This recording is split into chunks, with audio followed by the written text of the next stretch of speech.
then when you look at our history, whether it is the biological history, cultural history, or the history of African people on this continent, it must strike you then that it is very important for us to recognize that we have a psychology that we must come to know. That biological history implies that the black child, the body of the black child, does not develop as a duplicate of the white child's body.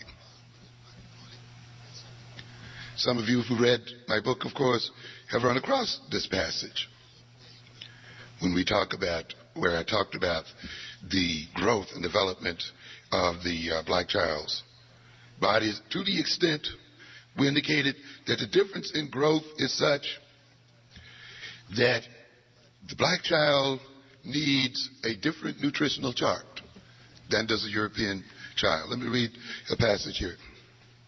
Both on an absolute basis and when corrected for income level, black boys and girls in comparison to white children tended to have skeletal advancement, ossification, dental advancement, age and permanent teeth eruption, and earlier maturation, and some tendency toward greater body size, notwithstanding lesser body fat through adolescence. Black boys and girls evidenced a greater mass on both a group basis and on an income-corrected basis. Therefore, genetic factors outweighed economic factors in explaining differences in skeletal and dental development. These findings suggest the need for a different standard for blacks and white children when assessing nutritional status during growth. This was published by the American Academy of Pediatrics. What are we saying here then? That the biological evolutionary history of African people is still written in the bodies of African children, African American children today. You can't wipe that history out in 300 and 400 years. No way. It is still written so deeply and engraved so deeply until we need our own nutritional charts to meet our own children's needs. So this is not a child who happens to be black, or who is, colored. Jensen, the infamous Jensen who looked at these children, stated, "It has been noted that the brainwave patterns in African newborn infants show greater maturity than is usually found in European newborn child," that is, in the European newborn child.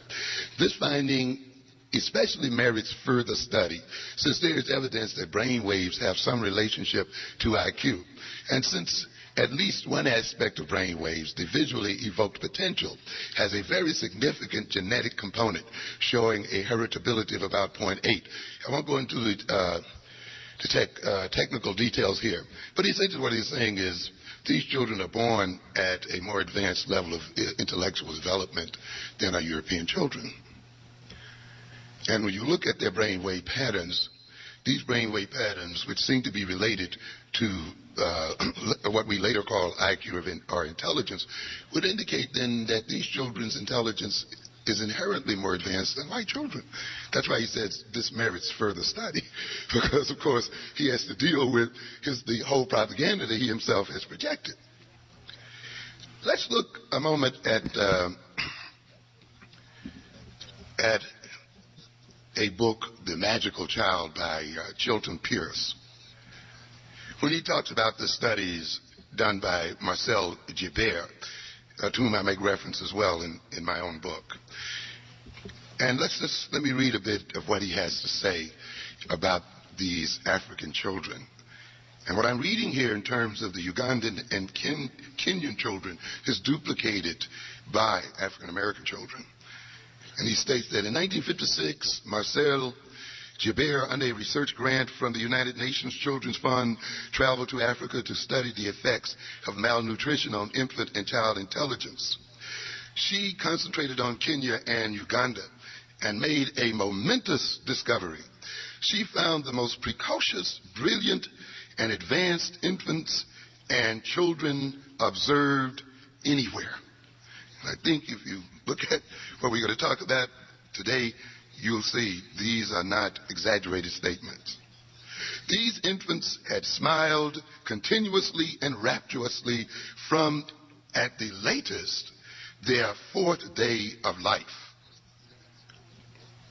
Blood analysis showed that they all had all the adrenal steroids connected with birth stress were totally absent by the 4th day after birth. The steroids are present in the body as a part of the baby's response to stress. And for many babies, this level may stay up for weeks or longer, indicating, of course, that they're still having problems adjusting to their new life out of the womb. So he's indicating here that these children, by the 4th day, had made their adjustment to life outside the womb. Sensory motor learning and general development were phenomenal, indeed miraculous. These Uganda infants were months ahead of American or European children. A superior intellectual development they're referring to. You must realize, you see, that intellect begins in the womb itself. It is not something that starts in school.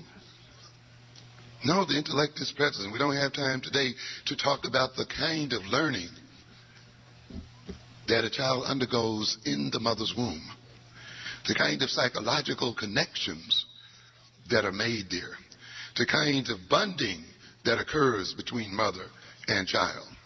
And when you study African culture, you will see that culture, as the culture of any group, already instilling itself in the child before the child is born. So the very psychological, sociological environment in which the mother resides already represents itself in the child.